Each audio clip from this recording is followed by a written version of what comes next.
Hello. So, as promised, here I am answering your questions. I actually did that for quite a few students last year. So, here we go. I'm gonna take your 14 questions and talk about it a little bit. So, what was your pathway toward producing and composition? So basically, when I was a kid, very early on, my parents saw me putting the radio on and using my tiny instruments and play along with them. So they were like, maybe we should help him to work on his music skills. So, they offered me some music courses, which, I did.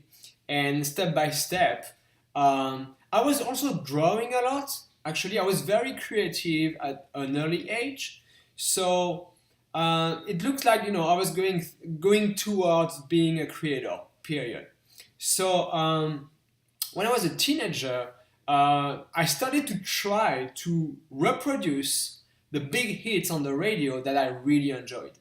And so that's how I moved into composing and producing by studying the hits, the big songs that I really liked that made me feel good on the radio. So that's kind of when I was a kid, I was putting the radio on and I was like, oh yeah, that song is really cool. It makes me feel good, and being creative, studying music, and having this experience pushed me towards actually studying how it works and actually starting to produce and compose myself. And I think I started to compose around maybe 15, 16 years old, something like that. So that's it. How got you started in producing? Well, I answered this question a little bit. I studied a lot. Basically, I was studying classical piano for a while. I was also doing some workshops in jazz music and salsa music. And basically, once you digest a lot of things, you start to be really inspired naturally.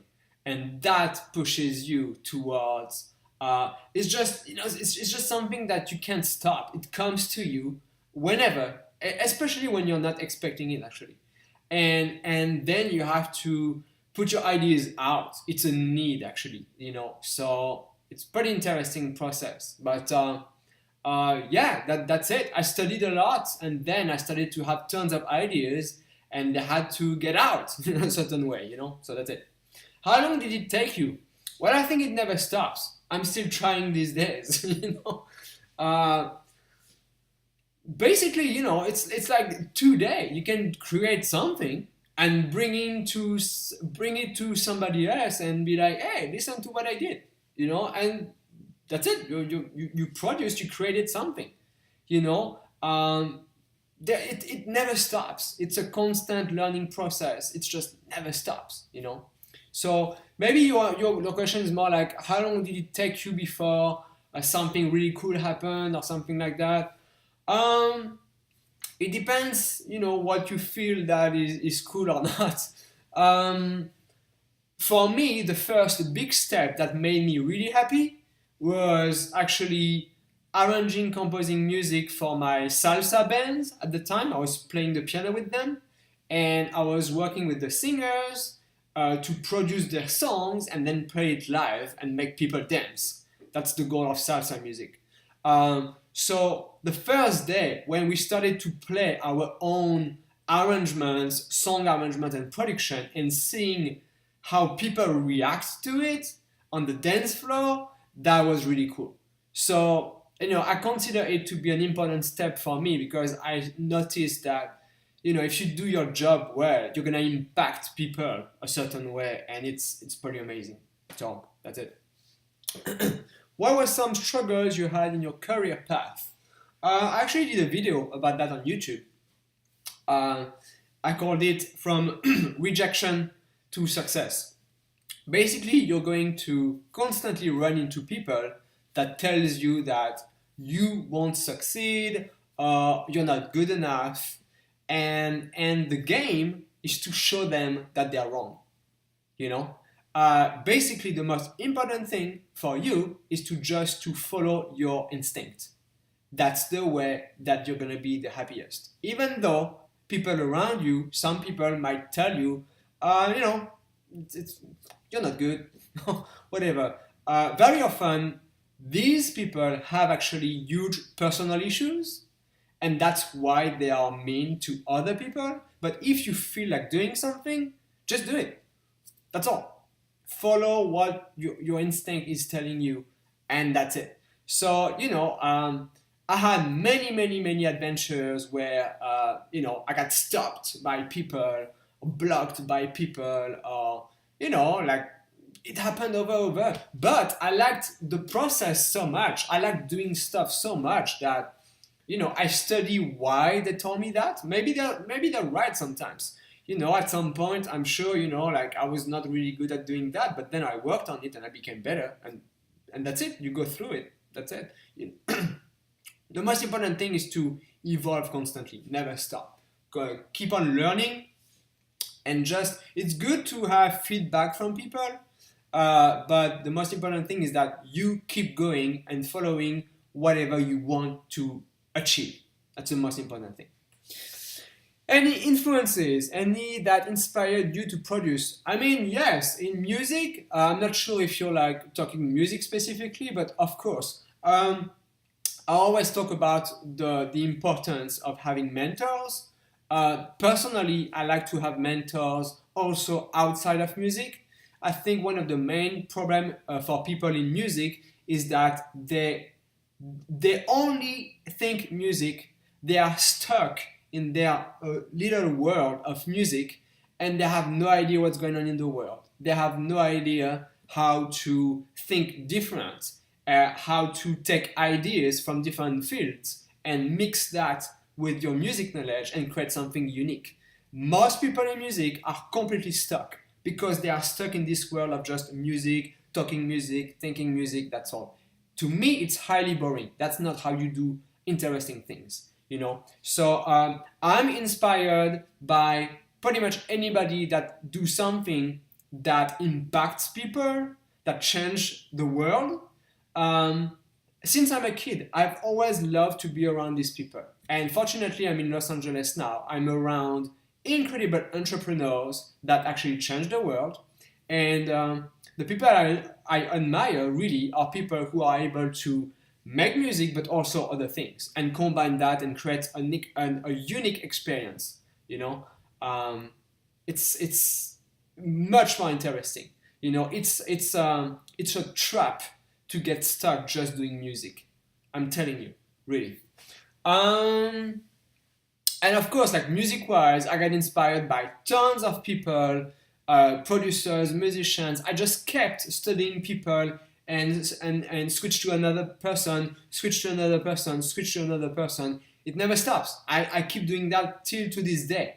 I'm constantly studying new people that inspires me, that I feel are very interesting. I constantly study them and see why are they so good at that, and how can I be good, or like catch this knowledge and mix it with what I know and do something new.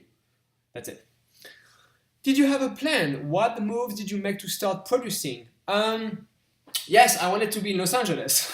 No, I wanted to be in the United States because I liked modern music production, and that's where all the best people are. A lot of them, and I was stuck in the French countryside. It was very frustrating, So yes, I had a plan. Basically, I used social media since 2005 to show the world what I could do. And I made sure that what I was doing was good. Not only good, but better than most people. And it worked out really well because I got connected to some of the best people in the music industry. I started to get placements with big music stars all over the world from my little French countryside. So it worked out really well. And then I got invited in Los Angeles by one of the biggest names in the music industry, Walter Afanasieff. He's one of the top 5 biggest songwriters of all time. That's how I moved to Los Angeles. So that's it, I was meant to be. What's your motivation for what you do? Once again, it comes back to my instinct. What do I feel to do now, today, in the next 2 weeks? It's the most important thing. For me, it's creating. I don't care if it's music, coding, programming, creating a video game that I actually just did, whatever. For me, it's like, okay, what I feel like doing right now. Ask yourself that question. What do you feel like doing? What the next thing you want to build, achieve, show the world that you can do? Whatever you want to do, go for it. That's it, you know? So it's just for me, it's instinct. Just listening to yourself, knowing yourself, what you want to do, and go for it. That's it. How did your producing and composition progress over time? What do you think made you stand out? Okay. I think because of my travels around the world. For example, I was in Cuba at 20 years old. When you're exposed to really deep, old music with a lot of soul, it impacts you in a very strong way. And if you digest that, when you create yourself, you're able to bring a certain soul that people feel in a unique way, you know? And I think travels help a lot. Studying music from really back in the days, like people like music from Africa, and trying to make the parallel between now and what they were doing at that time, and understanding what are the similarities, because the similarities help you understand what can touch people in a really deep way, you know, because somewhat people are kind of same as like 10,000 years ago, somewhat. You know, the core of where we are, you know, it's somewhat the same. So what was the same 10,000 years ago and now? And if you manage to use that kind of elements, that's super powerful. You know, that's it. So for me, traveling helped my music to get much more soul, to touch people more. It's actually something that people tell me sometimes. They're like, how do you have so much soul? Like, I don't know. Like, I know, you know, I studied a lot, I traveled, I've been around people who are incredible, who made the history of music, and that changes you. You know, that's it. Did you go to college? Yes. So I have actually a scientific graduation. I was very good in school. And you know, when I left to make music, people were like, oh no. You know, I was good in languages. They were like, oh no, like do some languages. I was good in math. They're like, no, do some math. I'm like, no, I'm going to do some music. Like, oh no. So, but yeah, I have a scientific graduation. And the funny thing is that for 15 years, or 10 years, I did music only. And after 10 years, I started to develop other passions in the finance world, technology world. I'm actually doing a lot of coding and programming nowadays. So, you know, now I'm kind of going like back in time and like mixing all that together. And I can tell you that it's a lot of fun. What was your long line or pitch to a company? Okay. So that's something I say sometimes too. You don't want to be the one that goes to a job interview. You want to be the one that is so good that everybody is asking to work with. You know, you want to be headhunted. That's the thing. That's how I see things. I've never applied to a job. People are constantly coming to me because I did my homework. I studied really hard. I know what I'm doing. I constantly develop new skills and mix all that together, and that brings a lot of attention. But that means huge sacrifice, a lot of studying, like you have no idea. I used to spend 10 hours a day on my piano, you know, but that opens you the door to a certain world where you're constantly working with people who are doing amazing stuff, like unbelievable stuff, like world-changing stuff. And if you do that homework, you can get into that world, and it's the best. I mean, it's so cool, you know. Right now, I can tell you I'm working with 3 companies who are changing the world in transportation, finance, artificial intelligence, and music, actually. So, but when I'm saying changing the world, it's really changing the world. Actually, you know, I'm not gonna go in details, but you can Google and, you know, if you do some research, you'll know what I'm working on right now. What was the hardest thing for you did in music? The hardest thing. I think being patient, like spending 10 hours a day on your instrument, teaches you patience. Studying so much teaches you to be really humble, because the more you learn, the more you feel like you don't know anything. It's crazy. So that's tough. That's really, really hard to have that kind of discipline. It's extremely hard, but I can tell you that nowadays I have no problem with discipline at all. While most of my friends struggle with discipline big time. My own discipline is like couldn't get better. If I want to do something, I'll do it. That's all. I'm never like acting lazy or flaky. It's just I just do it. That's all. If you could go back and redo your career, what would you do differently? Well, I think my main problem growing up is that, so I grew up in the French countryside where the food is amazing. You grew up in the nature, which is very nice. It's a very natural way for a human being to grow. But I didn't have access to a lot of things. So I didn't have internet before I was 24 years old. Yes, so I would have tried, if I could, I would have tried to get more knowledge and access to more things at an early age. But it was very difficult. I was barely capturing any good radio station where I was living. That was my way to try to find some good music. It was really hard. I was struggling to find good musicians to work with.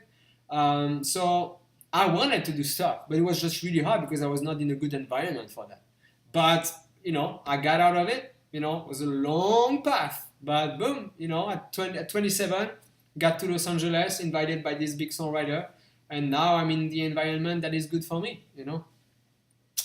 If I could write a book about your career, what would it be called? Good question. I think the things that defines me are consistency, and something I talk about too is working on something till it becomes second nature. Working so hard on something till it becomes second nature. So the title could be something around that. I'm not sure exactly, but I would say maybe something that could work would be maybe the art of consistency. That could be interesting. What else? Instinct following, because I think it's one of the most important things. Probably the most important thing. Like following your instinct, basically just do whatever you feel like doing. Something like that, around these ideas, for sure. Any links or publications you would like to share? Yes, sure. I have an interview in Yahoo Finance. If you just type my name, Yahoo Finance, you'll find it easily. I talk about music careers, but other projects I'm working on. And it's an outside of the box kind of thinking, so you can check that out. Okay, let me see if I didn't forget anything.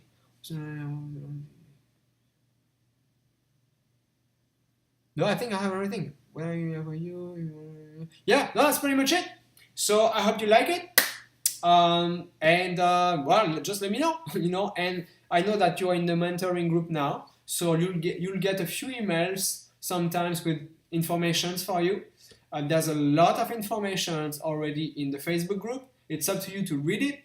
When people comes to my mentoring group, they're expecting. I'm not sure what they're expecting, but people need to read it because everything is written. So it's up to you guys to do the work because all the informations are written. It's up to you guys to do something with it. The main problem is that most people who sign up for that kind of stuff don't do anything about it. Maybe 3% of the people are really going to use the information and do something, and the rest won't do anything. So it's up to you. It's all about taking action, and that's it. So anyway, thank you for contacting me. I hope you'll enjoy all the information in the mentoring group, and I hope you'll do something. I will upload this video to a private link on YouTube, and that's it. All right? Good. Stop and talk soon.